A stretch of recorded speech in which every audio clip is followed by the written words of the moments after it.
Militer Rusia memperbarui informasi operasi khusus militer di Ukraina dalam 24 jam terakhir. Juru bicara militer Rusia Letnan Jenderal Igor Konashenkov, tanggal 6 Agustus merilis Angkatan Udara Rusia menghancurkan 2 Su-25 milik Angkatan Udara Ukraina. 1 Su-25 ditembak jatuh selama pertempuran udara oleh penerbangan taktis operasional di dekat Solntsevo, wilayah Kirovograd.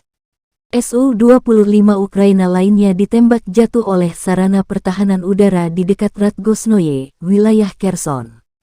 Pertahanan udara Rusia juga menembak jatuh 8 kendaraan udara tak berawak di dekat Dibrovnoye, Suligovka, Dolgenkoye, Prisip, Bayrak, Volokhov Yar di wilayah Kharkov dan Pologi di wilayah Zaporozhye. Secara total, sebanyak 263 pesawat, 145 helikopter, 1.693 kendaraan udara tak berawak dieliminir Rusia selama operasi.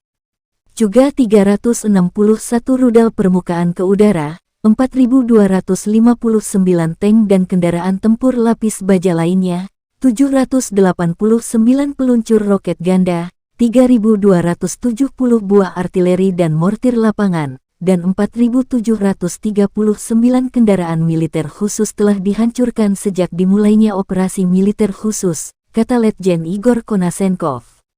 Dari kubu Kyiv, Kementerian Pertahanan Ukraina merilis 250 tentara Federasi Rusia dieliminir dalam 24 jam terakhir. Total 41.900 tentara Rusia tewas sejak awal konflik hingga hari 164.